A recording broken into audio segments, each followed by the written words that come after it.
এখানে তো আমরা দেশে একটা রেওয়াজ আছে, পুরুষ মারা গেলে জানাজার পরে তারা আমরা দেখাই। আজ পর্যন্ত শুনছেননি কোনো মহিলারে দেখাইতে? দেখছেন আপনারা? যদি কেউ বলে যে মহিলার উপর দেখাইতে, জুতার বাড়ি হইবে। কিন্তু মহিলার লাশ তুই দেখবে কেন? যে মেয়েটা লাশ হওয়ার পরে তার চেহারা দেখা নিষেধ, এই মেয়েটা জীবিত থাকাকালীনও তার চেহারা দেখা নিষেধ। 2 নম্বর, আমরা যখন মহিলারা খাড়ির মধ্যে শোয়াই, তখন খাড়িটার আমরা পর্দা দিয়া ঢেকেলাই। কেন পর্দা দিব? পুরুষের খাড়ির মধ্যে পর্দা লাগে না, মহিলার খাড়ির মধ্যে পর্দা কেন? যাতে এলাকার মানুষ অনুভব না করতে পারে মেয়েটা কতগুলো লম্বা ছিল, কতটুক ফাঁস ছিল, তার বডিটা কীরকম ছিল, এই আন্তাজটা যাতে না করতে পারে, এইখানে তার লাশের খাড়ির উপর আমরা পর্দা দিয়ে ঢেকা। এই মেয়েটা যদি হাজার হাজার পুরুষের সামনে গিয়ে বক্তৃতা করে, হাজার হাজার পুরুষের সামনে হাসি মারে, ডং করে, বিস্কি মারে, তো এই মেয়েটার মেয়ে থাকে না, এটা দায়ুসের কাতারে ছিল। রসুল এক হাদিসের মধ্যে বলছেন, রুম্বা কাসিয়াতিন আরিয়াতিম মাইলাতিম মুমিলাত লা ইয়াদখুলনাল জান্নাতা ওয়া লা ইয়াজিদনা রিহাহা। রসুল বলছেন, কিয়ামতের পূর্বে বহু নারীদের আবির্ভাব হবে, তারা পোশাক পরও উলঙ্গ থাকবে, পোশাক পরও উলঙ্গ থাকবে। এখন একটা মহিলা যদি একটা শাড়ি হিন্দা হাজার পুরুষের সামনে যায়, এটা কিন্তু উলঙ্গ, এটা অবশ্য। কারণ একটা মহিলারে পছন্দ করার সেন্টার হলো তার চেহারা। চেহারা হইলা বোরকা পরা, এটা উলঙ্গের সামিল। চেহারা হইলা শাড়ি বইলা হাজার পুরুষের সামনে যাওয়া, এটা উলঙ্গের সামিল। চেহারা হইলা বডির আকর্ষণীয় জায়গাগুলি প্রকাশ কইরা পুরুষের সামনে বক্তৃতা দেওয়া, এটা উলঙ্গের সামিল। ঠিক না বিধি? 3 নম্বরের গুণ হল স্বামীর অগোচরে নিজের শরীর এবং স্বামীর মালের হেফাজত করবে। এই 3টি গুণ যেই মহিলার মধ্যে থাকবে, এই মহিলাকে শ্রেষ্ঠ মহিলা হিসাবে আল্লাহ রসুল ঘোষণা দিয়ে গেছে। এই গুণগুলো তারা কোথায় পাবে? এই গুণগুলো পাওয়ার জন্য অবশ্যই শিক্ষা প্রতিষ্ঠানে তারা ভর্তি হইতে হবে। মাদ্রাসার মধ্যে যখন তারা ভর্তি হবে, তখনই এই গুণগুলি তারা শিখবে, শিখা তারা আমল করার জন্য চেষ্টা করবে। রসুল করিম সাল্লাল্লাহু আলাইহি ওয়াসাল্লাম একদিন সাহাবাদেরকে প্রশ্ন করলেন, ও সাহাবারা, তোমরা বলছেন মহিলার জন্য শ্রেষ্ঠ আমল কোনটা? একজন সাহাবীও উত্তর দিতে পারলেন না। হযরত আলী রাদিয়াল্লাহু তাআলা আনহু বাড়িতে গেলেন, গিয়া ফাতেমাকে জিজ্ঞাসা করলেন, ফাতেমা, মহিলাদের জন্য শ্রেষ্ঠ আমল কোনটা? তখন ফাতেমা বলছিলেন, লা ইয়ারাইনার রিজালা ওয়ালা ইয়ারাউনাহুন্না, যেই নারী ভিন্ন পুরুষকে দেখে না, পুরুষেরাও এই নারীটাকে দেখে না, এটা হলো নারীর জন্য সর্বশ্রেষ্ঠ আমল। হযরত আলী রাদিয়াল্লাহু তাআলা আনহু বলেন, আমি রসুলের কাছে গিয়া বললাম, ইয়া রাসূলুল্লাহ, আপনি যে প্রশ্ন করেছিলেন নারীর জন্য সর্বশ্রেষ্ঠ আমল কোনটা, ফাতেমা তো তার উত্তর দিছে এই রকম, যে নারী ভিন্ন পুরুষকে দেখে না, আর যে নারীকে ভিন্ন পুরুষে দেখে না, এটা হলো নারীর জন্য সর্বশ্রেষ্ঠ আমল। নবী বলছেন, আমার ফাতেমা সত্য কথা বলছে। ফা ইন্নাহা বিদআতুম মিন্নি, আর ফাতেমা সত্য কথা বলবে না কেন? ফাতেমা হইল আমার দেহের একটা অংশ। একটা নারী যখন পুরুষের সামনে যখন যা পর্দাবিহীন, তখন এই নারীরার আর হায়া লজ্জা বলতে কোনো জিনিস থাকে না। হাদিসের মধ্যে আছে, ইজা ফাতাকাল হায়া ফাফাল মা শিতা, তোমার যদি শরম না থাকে, তোমার মনে যা আসা তাওই করতে পারবে। একটা মহিলা যদি শত শত পুরুষের সামনে মাথার কাপড় নাই, বুকে কাপড় নাই, হাজার হাজার মানুষের সামনে গেল, এটা তো আর মহিলার কাতারে রইল না, সে অন্য কাতারে চলে গেছে। ইয়া বানি আদম قد أنزلنا عليكم লিবাসা। আল্লাহ বলেন, হে আদম সন্তানগণ, আমি তোমাদেরকে পোশাক দান করেছি। পোশাক এটা আল্লাহর নিয়ামত। পোশাক কিন্তু পুরুষের জন্য একটা আর মহিলার জন্য আরেকটা। যদি মুশাররফ, ওই মুশাররফ, আমি বয়ান করতেছি, তোমরা আয়ো। এই আয়াত থেকে ফুকাহায়ে একরাম একটা মাসলা আবিষ্কার করছে যে নামাজের জন্য সতর ডাকা ফরজ। সতরের সীমানা পুরুষের জন্য হইল মাথা থেকে নিয়ে পা পর্যন্ত, শুধু 3টা জায়গা তার খোলা থাকতে পারবে নামাজের সময়। এটা হলো মুখ, দুনো হাতের কবজি, দুনোটা পা। কিন্তু সে যখন ঘরের বাহিরে যখন যাবে, বিয়া, ওয়ালাইকুম সালাম,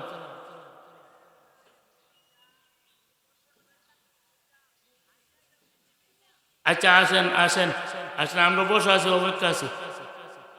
আচ্ছা আচ্ছা আচ্ছা, আসসালামু আলাইকুম। আচ্ছা, তারা গুগত মিছিল করে আইতেছে, সাথে অনেক লোক। তাহলে আমি যেন কোন কথাটা কইছিলাম আল্লাহ যেন ভুলে গেছি। মহিলার জন্য যখন নামাজ পড়বে, তার মাথা, তোমরা উঠবা না, এই বাচ্চারা বসা থাকো, তোমরা এখান থেকে লড়বা না, লড়লে বিশৃঙ্খল করে দেবো, পরে তোমরা জায়গা হইতে না।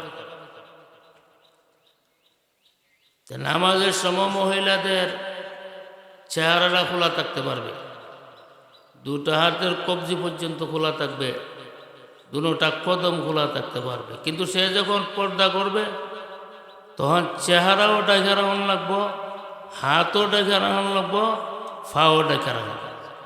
যদি সে চেহারা কইলা, হাত কইলা, পা কইলা পুরুষের সামনে যা, তখন এই মেয়েটার সৎ মেয়ে বলে থাকে না, এই মেয়েটা দায়ুস হয়ে যায়। ঠিক আছে নি কথাটা? সে দায়ুস হয়ে যা, তার দ্বারা যুব সমাজ ধ্বংস হবে, মানুষের ঈমান নষ্ট হবে, মানুষের আমল নষ্ট হবে।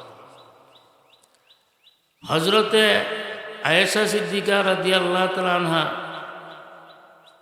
সারা দুনিয়ার নারীর চেয়ে আয়েশা রাদিয়াল্লাহু তাআলা আনহার মর্যাদা বেশি, ফাতেমা রাদিয়াল্লাহু তাআলা আনহার মর্যাদা বেশি, মরিয়মের মর্যাদা বেশি। তারা কিন্তু পুরুষের সামনে যাইতেন না, সবসময় নিজেরে পর্দার ভিতরে তারা রাখতেন। সারা বিশ্বের মধ্যে আল্লাহ তাদেরকে চমকাইয়া দিছে। মরিয়ম আলাইহিস সালাম সম্পর্কে তো পবিত্র কোরআনের সূরা আছে, সূরা মরিয়ম। মরিয়মের কি বুজুর্গি ছিল, কি কারামত ছিল, এটাও আল্লাহ কোরআন শরীফের মধ্যে বিস্তারিতভাবে বয়ান করছে। আল্লাহ কোরআনের মধ্যে বলছে, কুল্লিল মুমিনিনা ইয়াকুদ্দু মিন আবসারিহিম ওয়া ইয়াহফাযু ফুরুজাহুম। হে রসুল, মুমিন পুরুষদেরকে বলুন এরা যেন দৃষ্টি নিচের দিকে রাখে, এই শোক দিয়া যেন তারা হারাম বস্তু না দেখে। ভিন্ন মহিলারে দেখা এটা হালাল না হারাম? যত কান দেখবেন অত কান হারাম। এই কারণে তো আমরা দেশে একটা রেওয়াজ আছে, পুরুষ মারা গেলে জানাজার পরে তারা আমরা দেখাই। আজ পর্যন্ত শুনছেননি কোনো মহিলারে দেখাইতে? দেখছেন আপনারা? যদি কেউ বলে যে মহিলার উপর দেখাইতে, জুতার বাড়ি হইবে। কিন্তু মহিলার লাশ তুই দেখবে কেন? যে মেয়েটা লাশ হওয়ার পরে তার চেহারা দেখা নিষেধ, এই মেয়েটা জীবিত থাকাকালীনও তার চেহারা দেখা নিষেধ। 2 নম্বর, আমরা যখন মহিলারা খাড়ির মধ্যে শোয়াই তখন খাড়িটার আমরা পর্দা দিয়া ঢাকিয়ালাই। কেন পর্দা দিব? পুরুষের খাড়ির মধ্যে পর্দা লাগে না, মহিলার খাড়ির মধ্যে পর্দা কেন? যাতে এলাকার মানুষ অনুভব না করতে পারে মেয়েটা কতগুলো লম্বা ছিল, কতটুক ফাঁস ছিল, তার বডিটা কীরকম ছিল, এই আন্তাজটা যাতে না করতে পারে, এইখানে তার লাশের খাড়ির উপর আমরা পর্দা দিয়ে ঢেকা। এই মেয়েটা যদি হাজার হাজার পুরুষের সামনে গিয়ে বক্তৃতা করে, হাজার হাজার পুরুষের সামনে হাসি মারে, ডং করে, বিস্কি মারে, তো এই মেয়েটার মেয়ে থাকে না, এটা দায়ুসের কাতারে ছিল। রসুল এক হাদিসের মধ্যে বলছেন, রুম্বা কাসিয়াতিন আরিয়াতিম মাইলাতিম মুমিলাত লা ইয়াদখুলনাল জান্নাতা ওয়া লা ইয়াজিদনা রিহাহা। রসুল বলছেন কিয়ামতের পূর্বে বহু নারীদের আবির্ভাব হবে, তারা পোশাক পরও উলঙ্গ থাকবে, পোশাক পরও উলঙ্গ থাকবে। এখন একটা মহিলা যদি একটা শাড়ি কিনা হাজার পুরুষের সামনে যায়, এটা কিন্তু উলঙ্গ, এটা অবশ্য। কারণ একটা মহিলারে পছন্দ করার সেন্টার হলো তার চেহারা। চেহারা হইলা বোরকা পরা, এটা উলঙ্গের সামিল। চেহারা হইলা শাড়ি বইলা হাজার পুরুষের সামনে যাওয়া, এটা উলঙ্গের সামিল। চেহারা হইলা বডির আকর্ষণীয় জায়গাগুলি প্রকাশ কইরা পুরুষের সামনে বক্তৃতা দেওয়া, এটা উলঙ্গের সামিল। ঠিক না বিধি? রসুল বলছেন মা ইলা, এরা পর পুরুষের প্রতি আকৃষ্ট হবে, পর পুরুষকে নিজের দিকে আকৃষ্ট করবে। ফলাফল কি? লা ইয়াদখুলনাল জান্নাতা ওয়া লা ইয়াজিদনা রিহাহা। ওই সমস্ত নারীরা জান্নাত তো পাবেই না, জান্নাতের ঘ্রাণও তারা পাবে না। অথচ আমরা যখন জান্নাতে যাব তখন আমরা যখন জান্নাতে যাব 40 বছর দূর থেকে আমাদের নাকে জান্নাতের ঘ্রাণ লাগবে। সুবহানাল্লাহ, জোরে কন।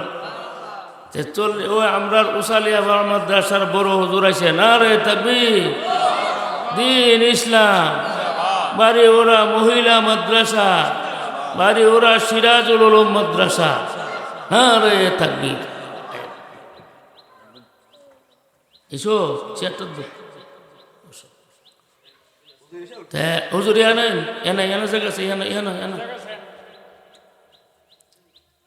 তাহলে আপনারা দুনিয়ার যে মজা আছে না, এই মজাটার একটু কমাইতেইব।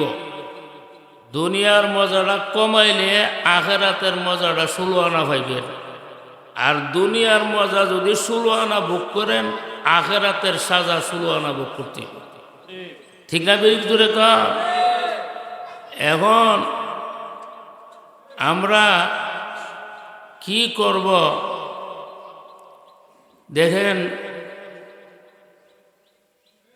দুনিয়ার মধ্যে এই যে মহিলা একটা জাতি, হাদিস শরীফের মধ্যে মহিলাদেরকে শয়তানের জাল বলা হয়েছে। আমাদের জেলেরা নদীতে জাল ফেলে মাছ শিকার করে, আর শয়তানে মহিলারা দিয়া মানুষ শিকার করে।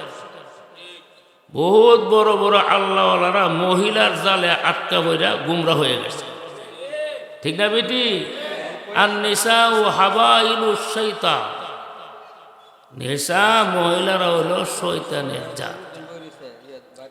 হাজার হাজার মহিলা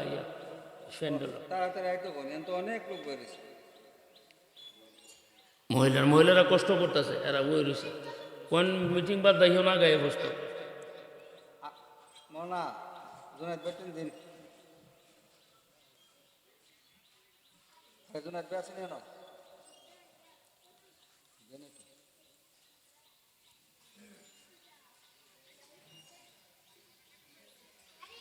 তাড়াতাড়ি আয়তো করে লোকজন সব থেকে বইরেছে কই দিন। তাহলে আমরা শয়তানে নষ্ট করার যত জাল আছে, এক নম্বরের জাল হলো বেহবর্দা মহিলা। বেহবর্দা মহিলা দিয়ে কিন্তু শয়তান আমরা স্বীকার করে ইমান নষ্ট করতেছে, ঠিক না বেটি? জোরে বল। আপনারা কদিন বাঁচবেন? এমনও হইতে পারে কালকে 10টার সময় আপনার জানাজা হইব, কাফনের কাপড় বাজার হইয়া হচ্ছে, বাঁশের দ্বারের বাঁশ অপেক্ষা করতেছে। এগুলি চিন্তা করেন, এগুলি চিন্তা করে চলেন। সুন্দর লাগলেই চকচক করলেই স্বর্ণ না, ঠিক আছে নি কথাটা? এগুলি বুঝলেন আমরা দরকার আসেনি আসেনি। এখানে আপনারা লক্ষ্য রাখবেন, এই দেশের আলেম ওলামারা যেই দিকে থাকে আমরা বুঝা না বুঝা সেই দিকে থাকতে, আমার বুঝে না আসুক সেই দিকে থাকতে। আচ্ছা, এক হাদিসের মধ্যে রাসূল ফরমান, আল মারাতু আওরাতুন ইযা খারাজাত ইস্তাশরাফাহা শাইতান। মহিলা হইল ডাকনার জিনিস, পর্দার জিনিস। এরা যখন পর্দা ছেড়ে ঘর থেকে বের হয় তখন শয়তানে মাথা উঁচু করে তার দিকে তাকায়। নাউজুবিল্লাহ কইলেন। তো একটা মেয়ে লোক যখন বোরখা ছাড়া, সে যখন হাজার জনতার সামনে যখন বক্তৃতা করে, তখন শয়তানে তারে টার্গেট করে, শয়তানের বদনজর তার উপরে পড়ে। অন শয়তান অবিরির ভাই চাই রয়েছে, আমরা নামাজ পড়ে আমরাও চাই রয়েছে। তা আমরা শয়তানের মধ্যে বেশকম রইল কিতা? বেশকম হয়েছে? শয়তানে খুব করছি, ও আমার মই মরি যান অনেকটা পাইছি, আমিও বিড়ির হয়ে চাই রয়েছে, আমার সাথে আরো সাউন্য আছে। আমরা এই শয়তানের দলভুক্ত হইতাম না আল্লাহওয়ালাদের দলভুক্ত হইতাম? আল্লাহওয়ালাদের দলভুক্ত যদি আমরা হইতে চাই, এই সমস্ত ওই তো আমরা আলী আজম সাহেব আছে, না রে তাকবীর, দিন ইসলাম, ব্রাহ্মণবাড়িয়া জেলার হেফাজতে ইসলামের মহাসচিবের আগমন, না রে তাকবীর। দেখেন আমাদের ব্রাহ্মণবাড়িয়ার হেফাজতে ইসলামের মহাসচিব আল্লামা আলী আজম সাহেব এই মুহূর্তে উপস্থিত হয়েছেন। আমরা খুশি না বেজা? হুজুর আয়েন,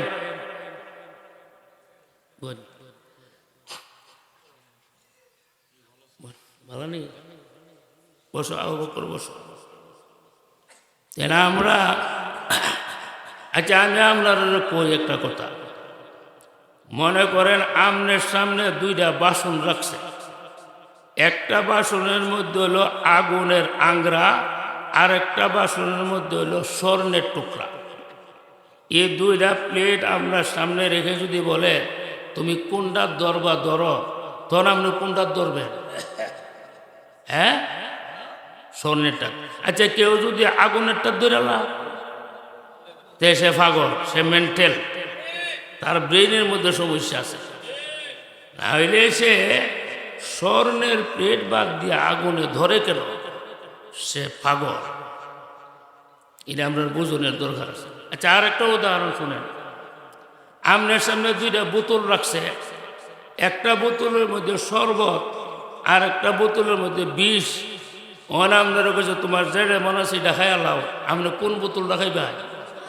ধরু বিষের বোতলটা খাবো, বিষ কেমন আর সরবা? আরো জোরে কর।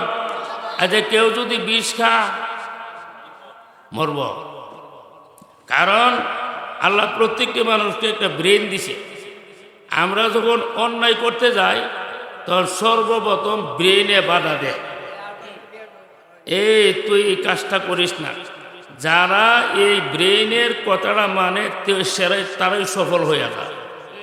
এই ব্রেনটা কিন্তু আল্লাহ প্রদত্ত। যে কোনো মানুষ অপরাধ করে আলেম ওলামা বাধা দেওয়ার আগে তার আকলে তারা বাধা দেয়, এই কাজটা করিস না। যে আকলের কথাটা মান্য না সে কামিয়াব হয়ে গেল। ঠিক আছে নি? আচ্ছা, দুইটা প্লেট আপনার কাছে রাখছে, একটার মধ্যে হলো কাগজের ফুল আর একটার মধ্যে হলো গোলাপ ফুল। আপনি গ্রান নেবেন কাগজের ফুল থেকে না গোলাপ ফুল থেকে?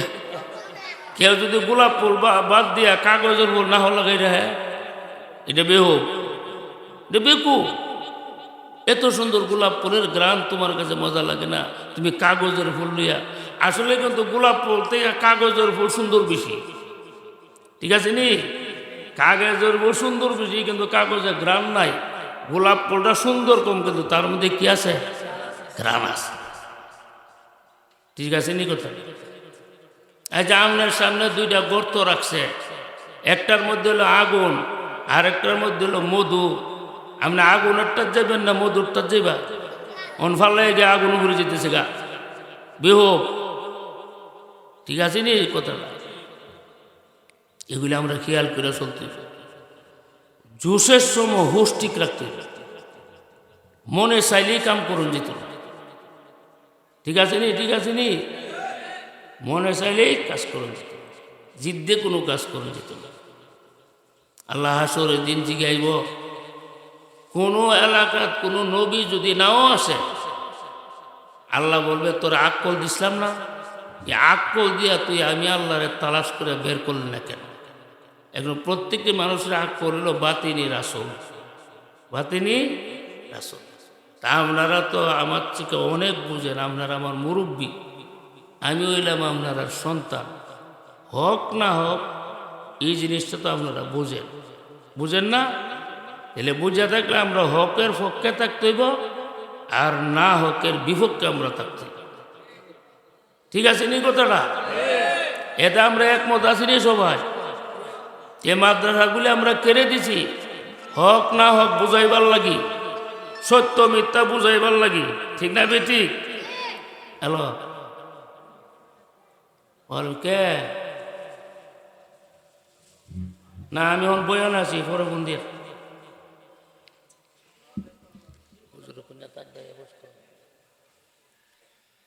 তাহলে আমরা দেখেন সাহাবায়ে কেরাম এরা সত্যর উপরে অটল ছিল বলে আজকে আমরা ইসলাম ধর্মটা পাইছি। যদি সাহাবারা লড়সর হইতো তো আমরা ইসলাম ধর্ম পাইলাম? ইসলাম ধর্ম আমরা পাইলাম না। আমরা সত্যর উপরে অটল থাকতে। এবার আমার জান যাক, জীবন যাক, সব যাক, কিন্তু সত্যের রশি আমি হাত থেকে ছাড়ব না। ঠিক আছে এই কথাটা? দেখেন একজন মহিলা, আল্লাহওয়ালি মহিলার দাম কত? খায়রুম মিনাদ দুনিয়া ওয়া মা ফিহা। নেককার মহিলার দাম হলো দুনিয়া এবং দুনিয়ার ভিতরে যত সম্পদ আছে সবচেয়ে শ্রেষ্ঠ হইল একটা নেককার মহিলা। আর একটা বদকার মহিলা কেমন? একটা মহিলা যদি নষ্ট হয় সে হাজার হাজার পুরুষকে নষ্ট করতে পারে, পারে না? পারে না? তাইলে আমরা আল্লাহওয়ালাদের পিছনে থাকতে রাজি আছিনি সবাই? হ্যালো, হ্যাঁ।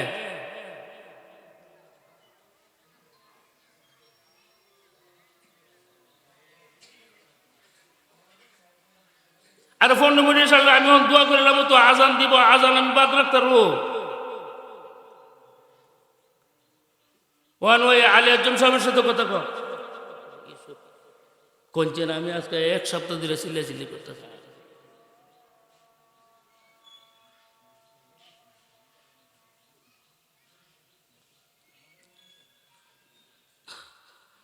মহিলার রত্ন আটকে রাখা না না অনেক মহিলা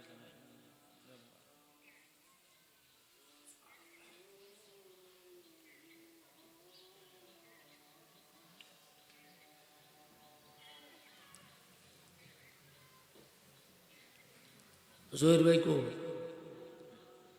মসজিদ মসজিদ মসজিদ শোনাইতে জহির ভাই অন বলে ইসলামাবাদ আইতেছে ইসলামাবাদ থেকে আরো বয়ান করে ভর দেব এটা কোনো কথা হইল